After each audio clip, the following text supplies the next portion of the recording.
Hey, Kayaking World. It's been a little while since I've made a weather screencast. Biggest reason for that is we haven't had a lot of storms come off the Pacific this winter or rain year, and so there hasn't been a lot to report. The global forecast models have just been blank most weeks. So overall, this year's looking like it's going to be a dam release year, except for this week and last week. And a few of the other little storms we've had. It's not like we haven't had anything. Uh, we might end up at 50% of normal. Anyway, let's jump into the data. Uh, look at what we got going on here. I'm going to do a little our standard run. Looks like we've already jumped into Wednesday. Let's start at our regular day. You can see this, typical atmospheric river coming off the Pacific. It's going to hit the southern portion of the states, curve around, and really inundate the Sierras. You can see the date here is Thursday as it comes there. So it's going to hit on Wednesday, continue into Thursday. By Thursday, you can see how it's engulfed most of the state.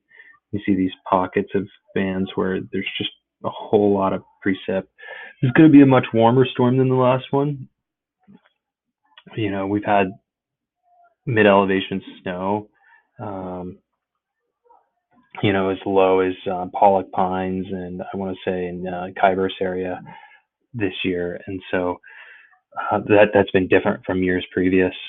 I want to say last winter with all the warm weather, we even had folks like running, getting up to South Silver, and that's you know we know that's totally buried in snow right now. Same with like Polly Creek. All that's could change a little bit this storm because it's going to be warmer. Again, it's just much different than last weekend. Last weekend I was driving up to E2P and just the road, there were two-wheel drive cars getting stuck on the road trying to get up the hill before they could get in the canyon, or one-wheel drive.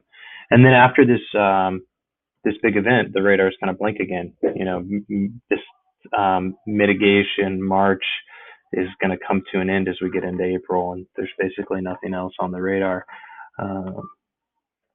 If we do a run of the total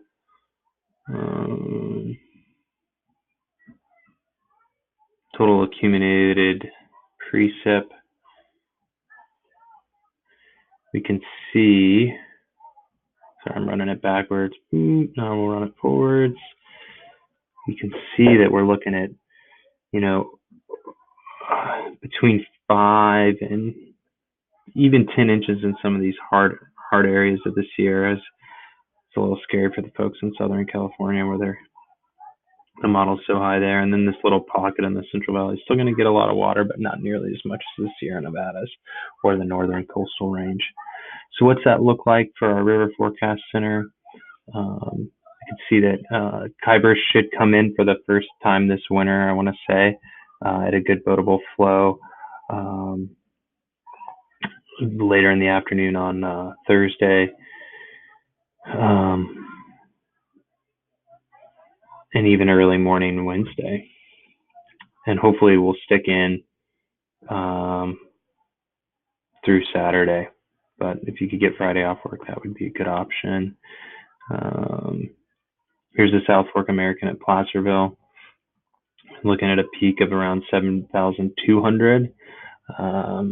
This could go higher depending on how much mid-elevation snow melts. Yuba River at Jones Bar, looking at a peak of 3,900. Middle Fork Yuba, peak at 2,300. North Fork Yuba, peak over $5,000. North Fork Feather, peak over $6,000.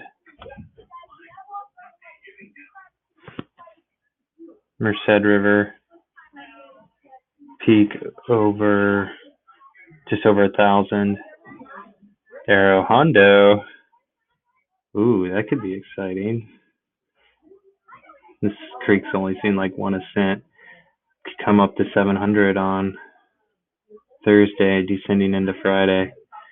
That could be an adventure for some folks who are down. And then, of course, the San Lorenzo over by Santa Cruz should come up into the lower boatable ranges on Thursday as well. So that's what's coming up, and I hope people are. If you're a weekend warrior, you're perhaps you can get some time off midweek to boat, and for all the folks who have shift work, get out there and enjoy it. All right, bye everyone.